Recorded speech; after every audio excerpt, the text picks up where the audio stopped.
Olá, estamos iniciando o programa Em Negócio aqui pela Vale TV, canal 14.6 da NET e também por todas as plataformas digitais. O programa também é transmitido pelo Ecossistema Mais 7 IPO. E hoje o meu convidado é Eduardo Kuntz, presidente executivo da Articola. Meu caro Eduardo, seja muito bem-vindo para o programa Em Negócio dessa noite. Muito obrigado, Jorge. É um grande prazer estar aqui, poder compartilhar um pouco da nossa visão, da nossa experiência e realmente contribuir aí para essa discussão num bate-papo aí interessante. E eu não tenho dúvida disso, até porque o tema é muito bacana também, desafios e superando dificuldades. Mas aí eu quero começar pegando um pouco da história. Vamos falar do dia 5 de maio de 1948, há 76 anos, quando o teu avô, Francisco Xavier Kuntz, deu início à empresa que hoje está sob a tua condução. Mas o que mais me chamou a atenção foi que vocês percebam só, quando a gente acha que montar uma empresa é uma coisa fácil, veja só, o teu avô, ele vendeu, ele teve a coragem de vender a casa, pedindo a anuência da tua avó, Irma, né? Exatamente. Teve a coragem de vender a casa com 5 filhos para poder continuar empreendendo.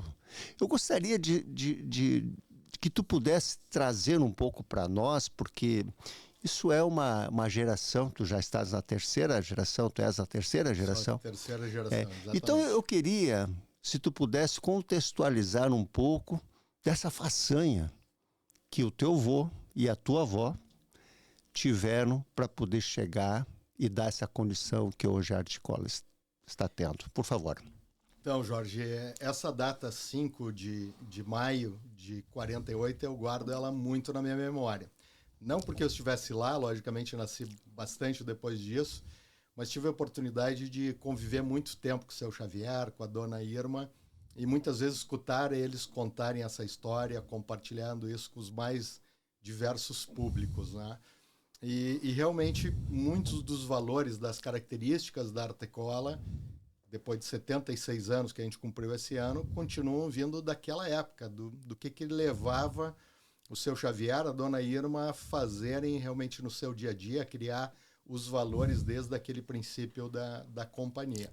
E um deles foi esse, acreditar nos desafios e acreditar muito em seus sonhos, né? Então, todo o patrimônio deles, que era a casa que eles moravam, eles apostaram realmente nesse empreendimento, né? Então, a confiança que eles tiveram realmente foi muito grande. E a persistência, a determinação deles foi imprescindível para nós estarmos hoje aqui falando da Articola. Se não fosse isso, nós estaríamos falando de qualquer outro tema, claro, mas não estaríamos falando da empresa, né? Porque a dona Irma não trabalhava na empresa, mas a empresa começou no porão da casa. Então, ela estava ativamente envolvida. A gente brinca que ela era parte do conselho da empresa na época, na mesa das refeições, discutindo os temas da companhia já desde aquela época. E uma informação que muitas vezes as pessoas não sabem, nos 10 primeiros anos da empresa, ela não deu resultado, né? Pelo contrário, foi basicamente investimentos. Quem sustentava a família era a dona Irma costurando roupa para fora, né? Então, imagina quantos de nós hoje iniciaríamos um negócio, insistiríamos nele durante 10 anos, sem estar tendo retorno, porque acreditava de verdade no seu sonho de futuro. Então, esse foi um pouco do início da companhia, foi sim com desafio, com determinação, com acreditar num sonho, mas um nível de persistência realmente extraordinário, né?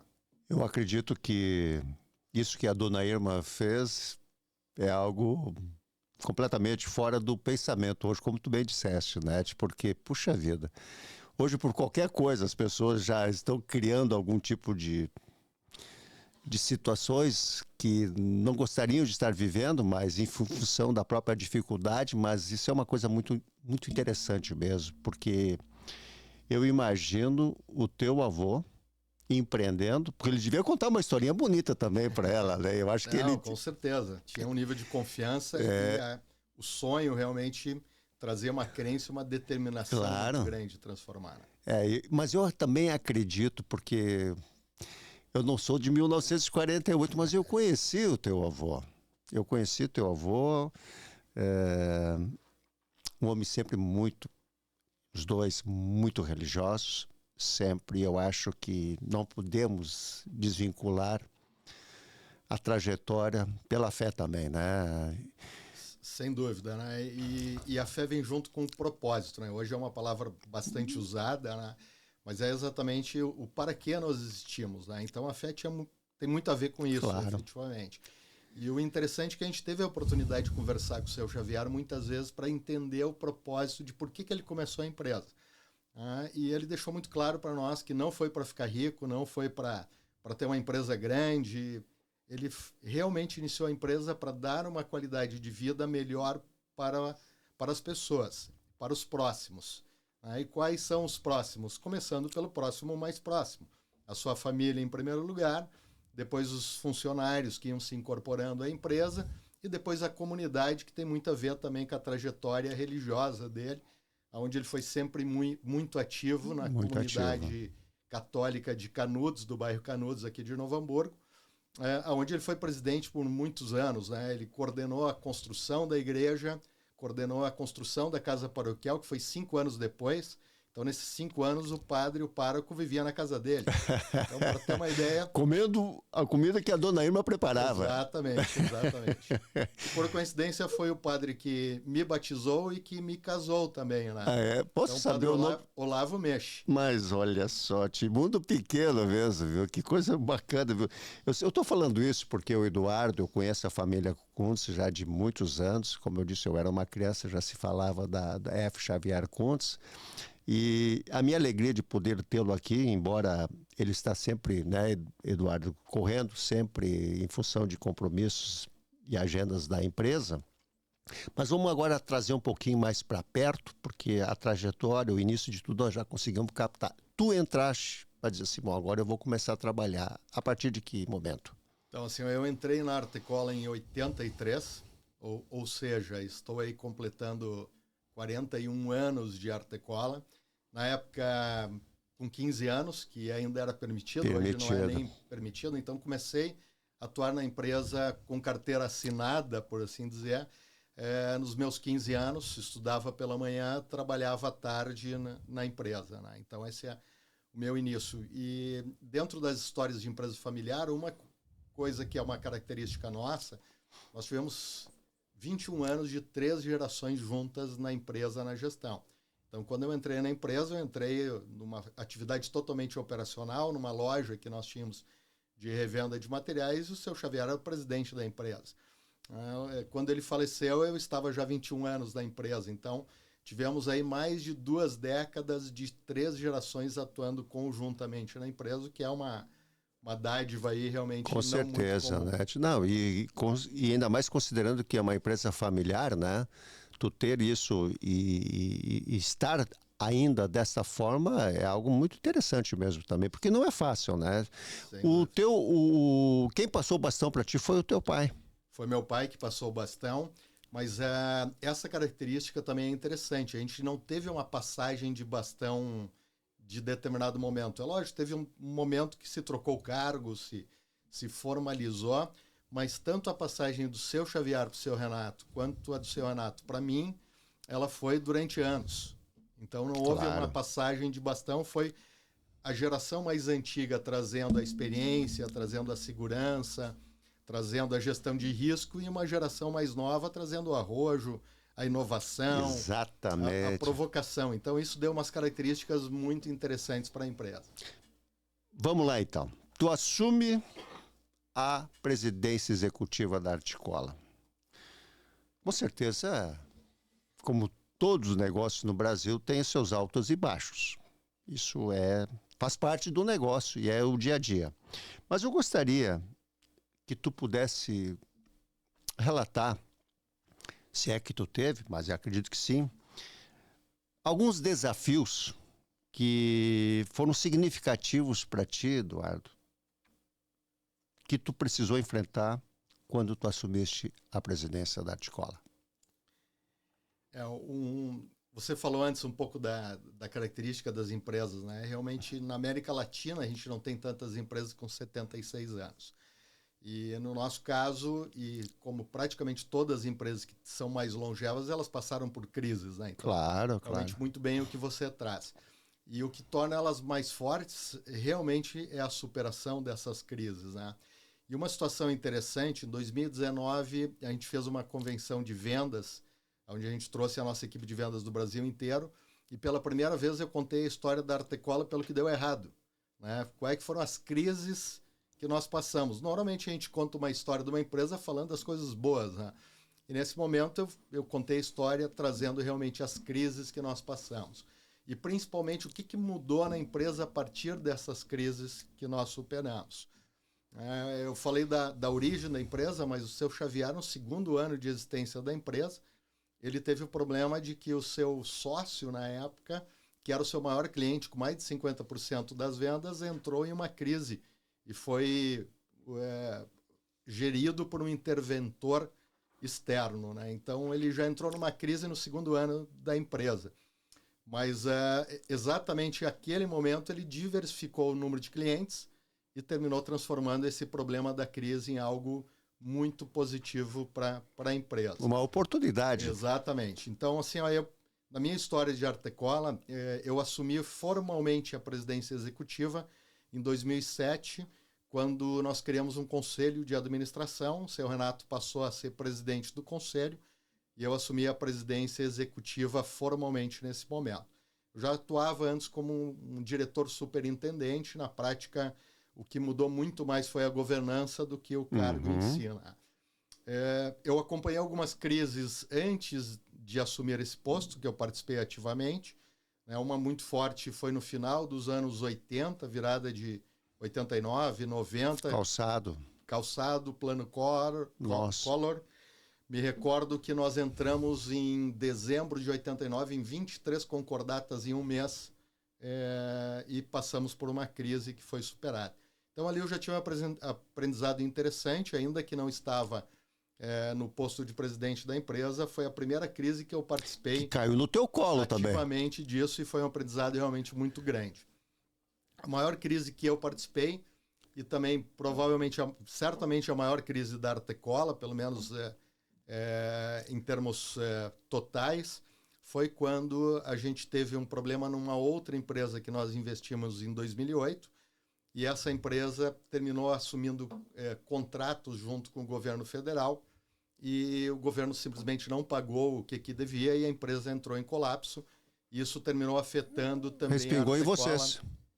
Terminou afetando também a Artecola a partir dos avais, das garantias que nós tivemos. Então essa foi a maior crise que eu aí sim, como presidente executivo, tive que enfrentar aí na minha história. Não dava nem para dormir de noite, né? Seguramente foi um período que eu dormi muito pouco, né? Tanto pelas preocupações, mas também pelo envolvimento, pela dedicação. Realmente. Não, e eu acredito também, né, Eduardo? Tu imagina só, uma empresa que é tradição, tem uma tradição muito grande aqui na nossa região, e esse relato que tu estás dizendo, onde cai um monte de coisa no teu colo, inclusive dessa empresa que o governo não fez a sua parte, né? Isso acaba desestabilizando emocionalmente muito grande, né? Até porque uma empresa tradicional daqui a um pouco se vê numa confusão, e aí como é que se faz? Por isso que eu acredito mesmo que foi um grande desafio e tu precisou fazer alguns movimentos. E aí eu te pergunto, que estratégia, diante do que surgiu para ti, tu precisou implementar para superar essa grande dificuldade que vocês tiveram? Então, Jorge, isso foi um pouco antes da época da pandemia, 2, 3 anos antes da pandemia. E uma parte do aprendizado a gente também aplicou na pandemia, que foi uma crise aí não só da Artecola, mas uma crise mundial. E que funcionaram realmente muito bem, né? Mas sempre que a gente passa por uma crise, em primeiro lugar, você precisa entender o diagnóstico. Se você não entende qual é o diagnóstico, você pode estar usando o remédio errado. Assim como na medicina, você tem que entender qual é o problema, onde é que está a origem do problema que você está enfrentando. A partir do momento que você identifica essa origem, tem que definir qual é o plano de tratamento que você vai necessitar para curar aqueles problemas que você tem na sua certo. frente. Né? A partir do momento que você tem o diagnóstico, tem o tratamento necessário, a gente sempre trabalhou de uma maneira muito transparente. Então, a comunicação para todos os stakeholders ou todas as partes interessadas é fundamental. Né? Reconhecendo o problema e dizendo como você vai tratar ele, mostrando que tem um plano de tratamento e o que você está fazendo a partir disso. E um foco muito grande de disciplina na execução a partir daí. Então, os tratamentos muitas vezes têm efeitos colaterais, eles não são agradáveis de ser tratados, mas você tem que persistir no tratamento em qualquer situação, ajustando de acordo com as variáveis do contexto. Né? Então, isso foi a forma que eu sempre tratei, buscar o melhor diagnóstico possível, definir o tratamento necessário para curar os problemas da origem da crise, independente se eles são externos ou são internos. Se você não resolver a origem do problema, você pode tratar o sintoma, mas você não vai estar resolvendo, de fato, o problema da companhia. Né? E fazer isso de forma transparente. Isso a gente também trouxe de casa, a humildade de reconhecer o erro e de poder tratar ele abertamente e realmente mostrar o que você está fazendo aí para mudar a situação. Eduardo, eu vou te convidar para continuar conversando. A Articola 76 anos, logo após o nosso intervalo. Pode ser? Vamos lá. Fique conosco porque nós já voltamos. Óptica Ponto de Vista e Lentes Zeiss. Confeccionamos lentes personalizadas porque o nosso desejo é fazer você enxergar melhor. No Calçadão de Novo Hamburgo. Venha nos visitar. Voltando para o programa e negócio desta noite, tendo como convidado Eduardo Kuntz, presidente executivo da Articola, uma empresa de 76 anos que vocês acham que tudo é maravilha. Negativo. Nós estamos falando agora de uma trajetória de muita fé, muito empreendedorismo e, principalmente, acreditar que tudo é possível. Meu caro Eduardo, nós estávamos antes do intervalo ali falando sobre as dificuldades e tu me disseste, então, assim, muito rapidamente, o quanto isso foi importante para tu poder fazer o diagnóstico certo. Então, eu gostaria que tu pudesse continuar nisso aí, porque essa dificuldade te criou uma oportunidade de aprendizado. Mas quem é o Eduardo, o perfil do Eduardo, para que ele possa estar alinhado e poder levar tudo isso para quem está na sua volta? Por favor. Então, Jorge, a gente falou um pouco da origem e o quanto a forma de ser da Articola tem a ver com o seu Xavier, com a cultura que a gente aprendeu dele, com os valores que a gente aprendeu dele. Mas seguramente a Articola de hoje também tem bastante a ver com o Eduardo também e com o meu perfil, né? Então, desafios é algo que para mim desde de criança sempre me atraiu, né? Então, eu realmente sempre gostei disso e pratiquei bastante disso, né? Para ter uma ideia, meu esporte preferido na época da adolescência, eu praticava enduro, eu competia de moto durante 11 anos em provas de enduro. E o enduro, assim como os esportes que eu pratiquei depois, que veículo 4x4, provas de fora de estrada, pratiquei rally, participei do Rally dos Sertões, que é a segunda maior competição de rally do mundo durante 3 vezes. Então, a minha característica é realmente de gostar de desafios. E todas essas provas que eu participei são provas que você não sabe o que tem na próxima curva. Eu ia te dizer. Então, não são provas de pista, que não tem nada de errado, mas que não me atrai tanto, que é ficar dando voltas no mesmo lugar até buscar perfeição e otimização. Eu sempre gostei de não saber o que vem depois da próxima curva, né? E realmente poder pensar rápido, entender o cenário rápido e a partir daí tomar a decisão em frações de segundo de como você vai reagir ao obstáculo, à dificuldade que tem lá na frente, né? Então a Articola tem um pouco dessa característica hoje, né? A gente gosta de inovar, a gente gosta de testar conceitos novos, a gente gosta de desafios, a gente não fica fazendo a mesma coisa que deu certo, né? A gente testa novas formas de como fazer. E uma outra característica minha, eu sempre gostei muito de estudar e praticar aquilo que eu estava estudando. Então, eu gosto de combinar teoria com a prática, né? Isso também é outra característica da Artecola, de realmente estar testando novos conceitos, novas teorias, e ir aprendendo a partir disso, né? Então, essa característica do Eduardo tem muito a ver com a Artecola de hoje, que é realmente uma empresa que tem essa questão de tomar risco, né? Mas sabendo como reagir, né? Inclusive, falando agora uma analogia com o rally ou coisa parecida, isso com velocidade também, né? Sem dúvida, né?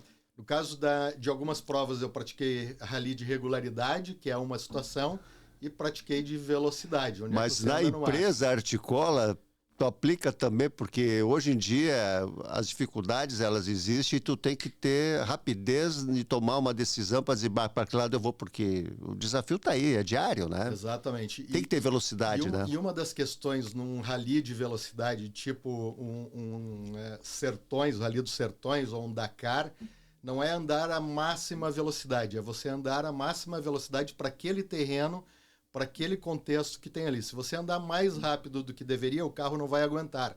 Então, numa empresa, você também tem que saber o momento onde você pode acelerar mais e aonde você tem que reduzir mais para se ajustar ao contexto que tem ali também. Posso dizer uma pergunta, cultura geral? Nesse caso, na tua prova, tu tem um copiloto? Tenho, no caso do Enduro, que era de moto, então sim, eu navegava e pilotava. Tá, mas no caso do carro... rally você tem um navegador. Então eu vou trazer exatamente isso. Tu estás no rally, tá? Tu precisa ter alguém do teu lado para poder vocês fazerem junto. Então eu quero te trazer para dentro da Artecola, porque hoje o Eduardo faz todo esse movimento. Eu acredito que os teus colaboradores estão junto contigo ali, firme, para poder, diante das tuas decisões, que são compartilhadas pelo que tu me disseste, né, com todos, para poder realmente engajarem, eles estão muito próximos de ti nesse sentido, né? Sem dúvida, Jorge. E tem algumas coisas que também refletem nos dois casos, aí, tanto numa prova quanto na empresa. Né? Em primeiro lugar, você tem que desenvolver uma competência, e nesse caso a gente gosta que as pessoas aprendam e desenvolvam essa competência dentro da companhia, a gente apoia eles para isso.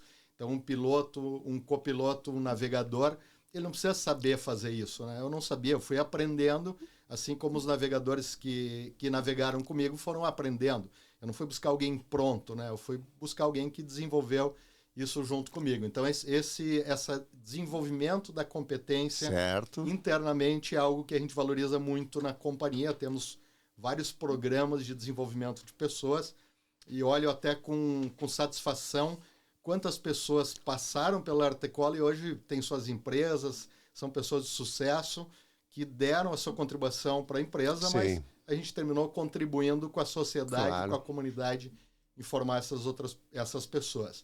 Os outros dois pontos que são chave é a questão da confiança. Numa prova dessas, que você anda no limite da velocidade, o navegador não pode ficar em dúvida se o piloto vai conseguir fazer a curva. Porque ele está olhando para a planilha, para o livro de bordo, ele não está olhando para frente. Então ele tem que confiar que ele está em boas mãos e que Mas o piloto... tu disse para ele, se tu me der o caminho errado, aí nós vamos cair. Exatamente, o piloto tem que confiar no navegador, na informação que ele está dando. Não pode querer, como eu fiz a navegação, eu não posso querer olhar o livro de bordo dele para ver se ele está certo ou não. Então, assim, essa questão da confiança é o segundo ponto-chave que se aplica diretamente nas empresas. Em qualquer trabalho em grupo, efetivamente, isso é fundamental. E o terceiro ponto é a comunicação. Se a forma do navegador e do piloto se comunicarem não é boa, eles vão falhar em algum momento.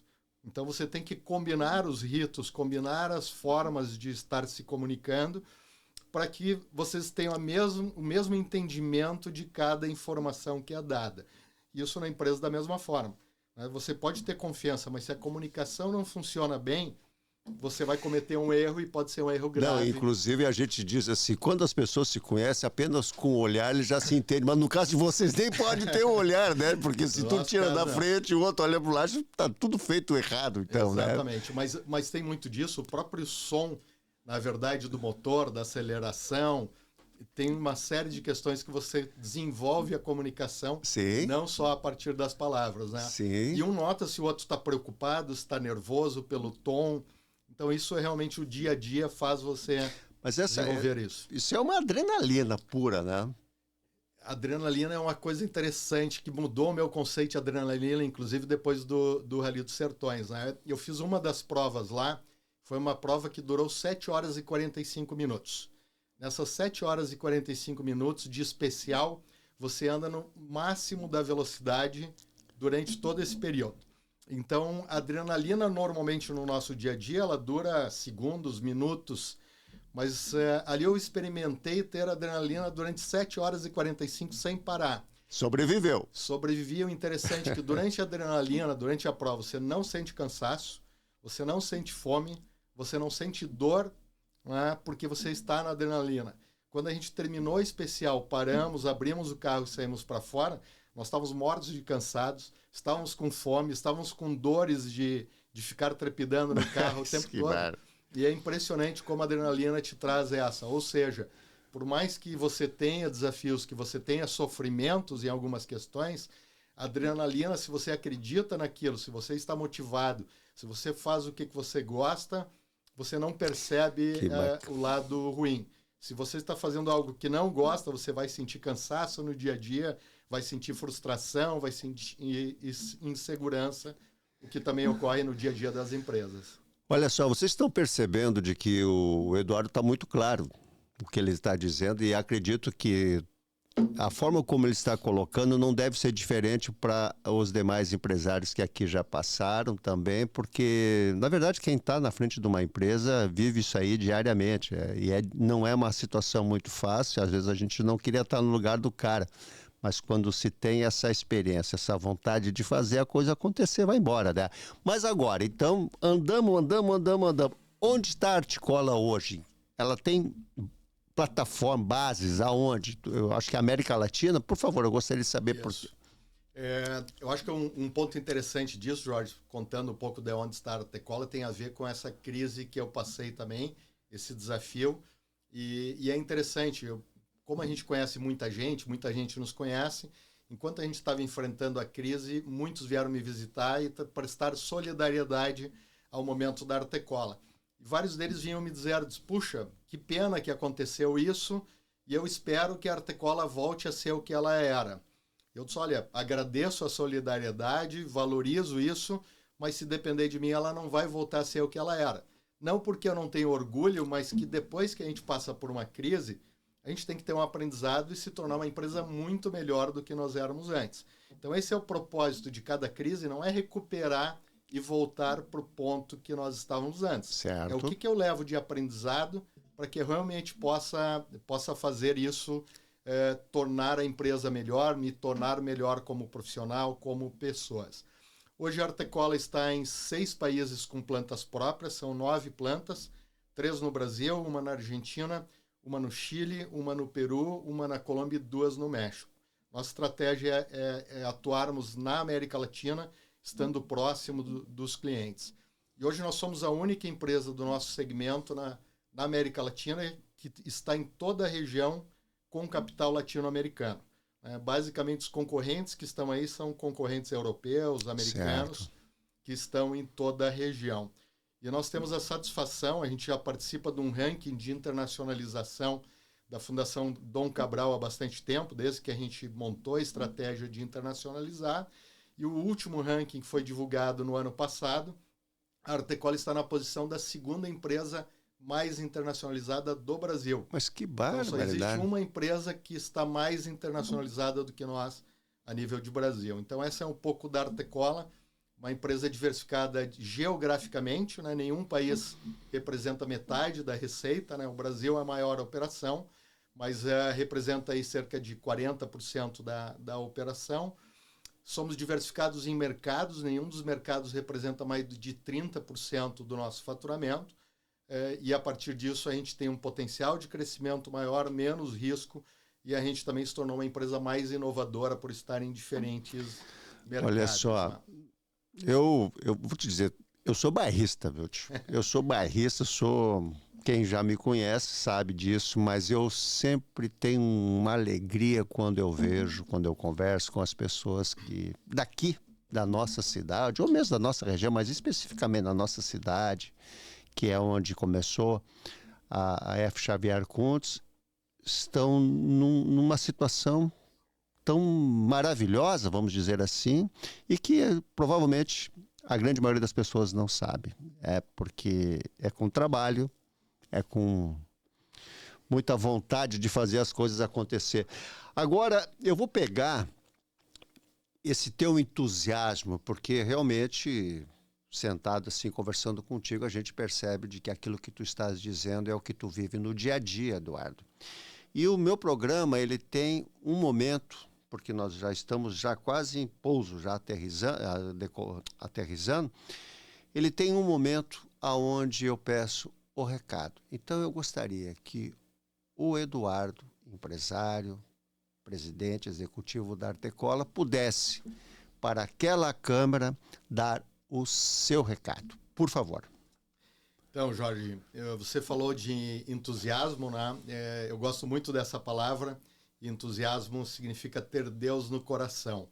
E o meu recado é realmente que cada um de vocês, que cada um de nós tenha Deus no coração, no sentido de olhar o contexto, de olhar o que está acontecendo, e identificar qual é o meu papel, o que eu posso contribuir para tornar esse mundo um lugar melhor, e aprender com as dificuldades. Nós estamos passando por um período que os desafios são cada vez mais constantes no nosso dia a dia, até pela velocidade da mudança, né? Então nós temos mudanças climáticas, temos mudanças econômicas, passamos por uma pandemia recentemente. Então o que a gente aprende de cada um desses desafios que a gente encontra pelo nosso caminho e nos tornamos melhores como pessoas, melhores como profissionais, melhores como empresas e principalmente melhores como sociedade. Então essa é a jornada que realmente vale a pena e que nos deixa entusiasmado de fazer algo que vai deixar um legado diferenciado para as próximas gerações. Poxa, que coisa boa. Eduardo, eu quero muito te agradecer porque essa oportunidade que nós estamos tendo aqui, tu sabe que foi concorrida, né? Porque quando eu falo contigo, eu tô aqui em São Paulo, mas em algum momento vai dar. E hoje deu. Então tu vê que quem insiste, quem fica ali pertinho, chega o momento certo, e hoje foi exatamente o que aconteceu. Portanto, eu quero muito te agradecer pela tua participação no programa É Negócio desta noite. Certamente nós vamos ter outras oportunidades para que esse bate-papo a gente continue, e tu podendo falar um pouco mais sobre tudo que tu estás vivendo e que pretendes viver ainda diante de uma empresa tão tradicional como é a Artecola na nossa região aqui e no Brasil, e quem dá para dizer na América Latina toda, né? Então, meus agradecimentos, e te peço, portanto, as tuas considerações finais, por favor. Jorge, em primeiro lugar, muito obrigado pelo convite. Realmente foi bastante difícil a gente fechar essa agenda. Fico muito feliz de você ter insistido, persistido para a gente ter esse momento aqui de troca de informações. E parabéns realmente pelo teu trabalho, pelo E-Negócios, realmente multiplicar a visão de empresários, de pessoas aí relevantes que têm buscado não só construir algo, mas compartilhar, né? Então, estar aqui contigo é uma oportunidade de também compartilhar com outros um pouco do nosso aprendizado, e nós estamos aprendendo todo dia. Em momentos como esse, nessas trocas de ideias, que a gente vai se tornando uma pessoa cada vez mais completa e que pode contribuir mais. Com certeza. Obrigado e parabéns mais uma vez. Muito obrigado, Eduardo. E a partir de agora eu te convido para, juntamente comigo, naquela Câmara Central, eu e Eduardo queremos desejar para vocês todos uma excelente quarta-feira, um resto de semana ainda mais maravilhoso. Lembrando que na próxima terça-feira, às 22 horas, aqui pela Vale TV, canal 14/6 da NET, e também através do ecossistema i7 IPO, programa é negócio. Estejamos em paz, estejamos com Deus. E um até breve. Certo, Eduardo? Certíssimo, estamos juntos. Obrigado, pessoal. Um abraço.